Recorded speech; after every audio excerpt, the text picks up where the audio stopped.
बिस्मिल्लाहिर्रहमानिर्रहीम। जी स्टूडेंट्स, कैसे हैं आप सब? आई होप कि आप सब ठीक होंगे।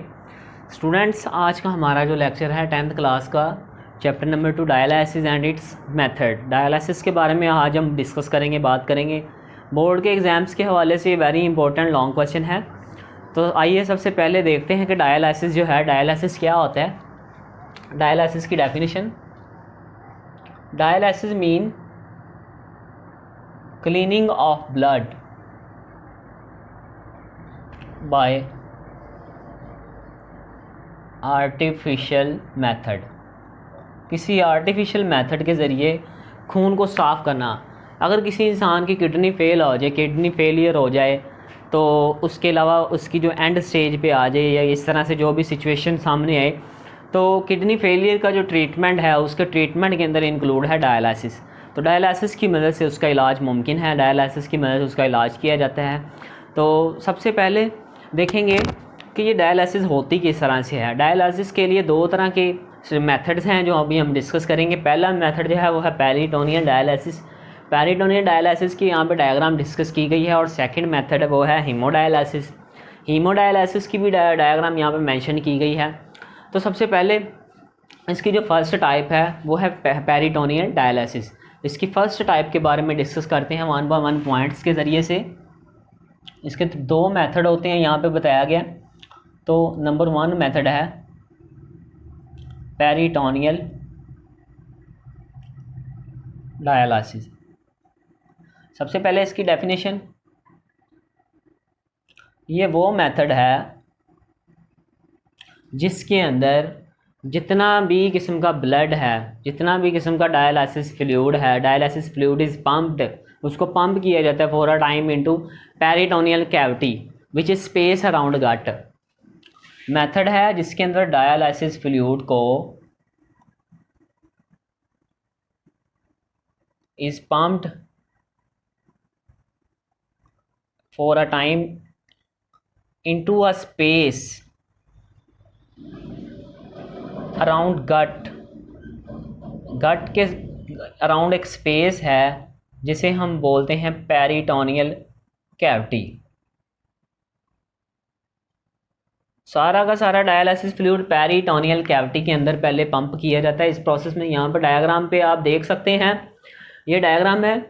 ये एक इंसान का बैक वाला रीजन, बैक वाला कमर वाला हिस्सा है, ये उसका वर्टिब्रल कॉलम, और ये सामने पेट वाला हिस्सा।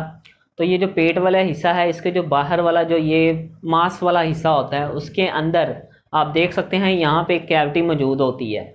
इस कैविटी के अंदर ये डायलिसिस फ्लूइड आपको नज़र आ रहा है। और ये जो डायलिसिस फ्लूइड है, इसके अराउंड एक और कैविटी है जिसे हम बोलते हैं पेरिटोनियल कैविटी। ये गट के अंदर मौजूद होती है, ये वाली पेरिटोनियल कैविटी। यहाँ पे आप डायग्राम देख सकते हैं। इस पेरिटोनियल कैविटी के अंदर होती है पेरिटोनियम, ये वाला हिस्सा इतना इतना, ये जो इतना ब्लॉक आपको नज़र आ रहा है, इसे हम बोलते हैं पेरिटोनियम। और इसके इर्द गिर्द ये वाला हिस्सा जो है, यहाँ से लेके यहाँ तक ये वाला जो हिस्सा, यानी हमारे पेट के अंदर वाला हिस्सा, उसे हम बोलते हैं peritoneal cavity which is space around gut, जो कि गट के अराउंड एक स्पेस कहलाती है। तो इसके अंदर डायलिसिस फ्लूइड होता है जो उसको पंप किया जाता है। उसके बाद दूसरा काम जो है यहाँ पे बताया गया है कि ये जो पेरिटोनियल कैविटी है ये लाइंड बाय पेरिटोनियम, इसके अंदर कंटेन करती है पेरिटोनियम, और पेरिटोनियम कंटेन ब्लड वेसल्स। अब जो पेरिटोनियम है उसके अंदर होती हैं कुछ ब्लड वेसल्स, जहाँ से जितना भी किस्म का ब्लड है वो ड्रेन आउट होता है। कहाँ पे भला? इसके अंदर, इस डायलिसिस फ्लूइड के अंदर। अब जब हम ये प्रोसेस करते हैं, इसका मैकेनिज्म स्टार्ट करते हैं, तो when we place dialysis fluid in peritoneal cavity, जब हम डायलिसिस फ्लूइड को पेरिटोनियल कैविटी में क्या करते हैं, प्लेस रखते हैं, तो waste material from peritoneal blood vessels, यहाँ पे जो वेस्ट मटेरियल हैं सारे, यहाँ पे इसका क्रॉस सेक्शन कट करके ये बड़ा करके दिखाया गया, यहाँ पे आप सब देख सकते हैं। तो ये जो ब्लड वेसल्स हैं, खून की नालियाँ 3 तरह की, इन खून की नालियों में से ये वेस्ट मटेरियल जो है, ये आपको डॉट डॉट मटेरियल नज़र आ रही है। ब्लड वेसल्स में से वेस्ट मटेरियल क्या कर रहे हैं, मूव कर रहे हैं। यहाँ पे मूव करते हुए कहाँ पे आ रहे हैं, इस पेरिटोनियम के अंदर आ रहे हैं।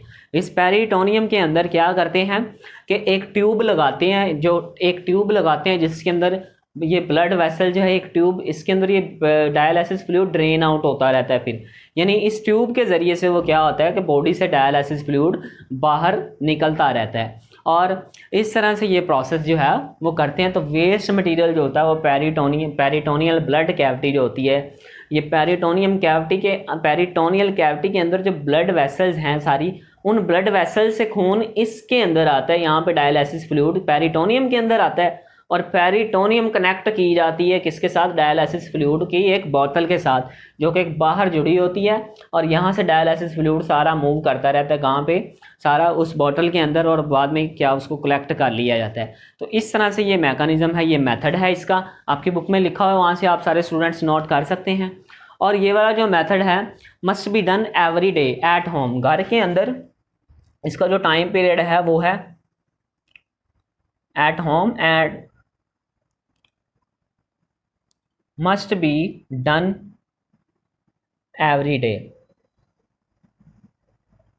यानी डेली इसको करना पड़ता है, क्योंकि डेली यूरिन की प्रोडक्शन होती है, डेली हम पानी पीते हैं, तो रोज़ाना ये पेरिटोनियल डायलिसिस का जो फंक्शन है, जो वर्क है, मेथड है, ये करना पड़ता है। तो इस तरह से स्टूडेंट्स ये पहला मेथड है। अब बात करते हैं दूसरे मेथड की, जो कि है हीमोडायलिसिस। What is haemodialysis? अब आपके सामने ये डायग्राम बनी हुई है। हीमोडायलिसिस के अंदर एक अपरेटस सेट किया जाता है, और ये वाली जो डायलिसिस होती है ये मस्ट बी डन 3 टाइम्स पर वीक, लेकिन ये डायलिसिस सेंटर में करवाई जाती है, हॉस्पिटल के अंदर ये डायलिसिस होती है। इसके अंदर एक मशीन होती है जिसे हम बोलते हैं डायलाइज़र, ठीक है। तो सबसे पहले इसकी डेफिनेशन कि हीमोडायलिसिस के अंदर, in haemodialysis patient blood is pump through an apparatus card,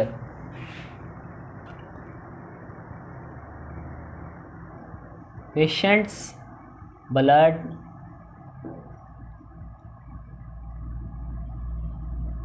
pump through an apparatus, वो जो अपरेटस होता है, वो जो उसे हम मशीन बोलते हैं, जो इस कार्ड डायलाइज़र। तो इस मशीन के अंदर उस पेशेंट का ब्लड जो है वो पंप करवाया जाता है। उसके बाद क्या होता है कि जो डायलाइज़र होती है ये कंटेन करती है long tube of Waals. Dialyser जो होती है इसकी लंबी लंबी ट्यूब्स होती हैं, आप देख सकते हैं ये लंबी लंबी ट्यूब्स हैं, we checked as semi permeable membrane, जो कि सेमी परमिएबल मेम्ब्रेन के तौर पे काम करती हैं। ये जो सेमी परमिएबल मेम्ब्रेन होती है ये फ़िल्टर करती हैं किसको, ब्लड में से वेस्ट मटेरियल को, जितना भी किस्म का ब्लड में से वेस्ट मटेरियल है। तो blood flows through these tubes, blood जो है इन ट्यूब्स के अंदर फ्लो करता है। कहाँ से फ्लो करेगा, ये पेशेंट है, यहाँ से एक ट्यूब जो जा रही है, और कहाँ पे जा रही है, डायलाइज़र के अंदर। ये blood from artery of to dialyser, यहाँ से एक इंसान की जो हैंड वाला रीजन होता है, यहाँ से एक ट्यूब कनेक्ट करते हैं आर्टरी के साथ। उस आर्टरी से जितना भी किस्म का ब्लड है वो सारा मशीन के अंदर आता है, यहाँ से ब्लड पंप होता है, पंप होकर इस मशीन के अंदर आएगा, और यहाँ पे क्या आ जाएगा, सेमी परमिएबल मेम्ब्रेन होती है, प्रेशर के साथ यहाँ पे फिल्ट्रेशन होगी। जब यहाँ पे प्रेशर के साथ फिल्ट्रेशन होगी तो दो तरह की यहाँ पे वेसल्स कनेक्ट की होती हैं, दो तरह के कंटेनर्स कनेक्ट किए होते हैं, एक के अंदर फ्रेश डायलिसिस फ्लूइड होता है और एक के अंदर यूज डायलिसिस फ्लूइड होता है। और इस तरह से जो बाकी जो साफ़ सुथरा जो खून होता है, साफ़ सुथरा ब्लड होता है, ये इस नाली के ज़रिए से दोबारा वापस पेशेंट की बॉडी के अंदर, ये थ्रू वेन के ज़रिए, वेन कनेक्ट की होती है, तो वेन के ज़रिए से दोबारा पेशेंट के ब्लड के अंदर, पेशेंट की बॉडी के अंदर क्या होता है, वापस चला जाता है। तो blood flows through tube while the dialysis fluid flows around the tube. जो ब्लड जब फ्लो करता है तो डायलिसिस फ्लूइड भी फ्लो करना शुरू कर देता है, और excess water plus waste from move from blood into dialysis fluid. और एक्सेस वाटर, जितना भी किस्म का यहाँ पे खून, इस ब्लड में से एक्सेस वाटर निकलेगा, वो यहाँ से सारा उसका जो एक्सेस वाटर में से जो वेस्ट मटेरियल होती है सारी यहाँ पे ड्रेन आउट होती जाएंगी, यहाँ इसके अंदर आ जाएंगी। दूसरे नंबर पे ये सारी यहाँ से इकट्ठी होती हुई इस ट्यूब के अंदर, यहाँ पे इसके अंदर इकट्ठी हो जाएंगी। तो ये सारी जो वेस्ट मटेरियल हैं, जितनी भी सेमी परमिएबल मेम्ब्रेन फ़िल्टर करती है जब, तो इस मेम्ब्रेन के ऊपर वेस्ट मटेरियल्स बच जाती हैं। जब ये वेस्ट मटेरियल बच जाएंगी तो ये सारी की सारी वेस्ट मटेरियल डायलिसिस फ्लूइड के अंदर आ जाएंगी और बाकी जो साफ़ सुथरा ब्लड होगा वो यहाँ से वापस चला जाएगा किधर, यहाँ पेशेंट की बॉडी के अंदर, और वेन कनेक्ट होती है थ्रू वेन के ज़रिए से उसकी बॉडी के अंदर वापस।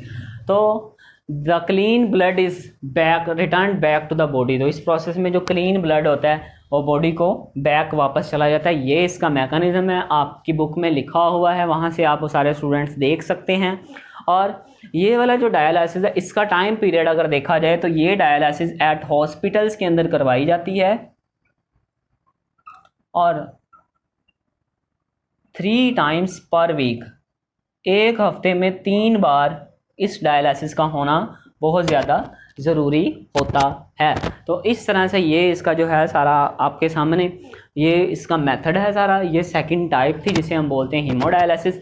और किडनी ट्रीटमेंट के अंदर सबसे इम्पोर्टेंट मेथड जो है, किडनी फेलियर का इलाज जो है उसका सबसे इम्पोर्टेंट मेथड जो है वो डायलिसिस कहलाता है, जिसके 2 मेथड हैं, पेरिटोनियल डायलिसिस और हीमोडायलिसिस। दोनों को हमने बारी बारी डिस्कस किया है। डायग्राम आपके सामने है। तो ये बोर्ड के एग्ज़ाम्स के हवाले से ये वेरी इंपॉर्टेंट लॉन्ग क्वेश्चन है। सारे स्टूडेंट्स इसको एज ए लॉन्ग क्वेश्चन के तौर पे याद करें। और डायलाइज़र जो है ये वेरी इंपॉर्टेंट एक शॉर्ट क्वेश्चन भी है, पेपर में पूछा जाता है वो डायलाइज़र क्या चीज़ है। तो ये एक अपरेटस है, एक मशीन है जिसके अंदर सेमी परमेबल मेम्ब्रेन कनेक्ट होती है। सेमी परमेबल मेम्ब्रेन के तौर पे ये काम करती है और वेस्ट मटेरियल को फ़िल्टर करती रहती है। तो इस तरह से ये स्टूडेंट्स आज का आपका टॉपिक था। तो इसके बाद नेक्स्ट हाजिर होंगे हम अपने नेक्स्ट चैप्टर के बारे में, नेक्स्ट चैप्टर की वीडियोस के हवाले से। तो तब तक के लिए स्टूडेंट्स बेस्ट ऑफ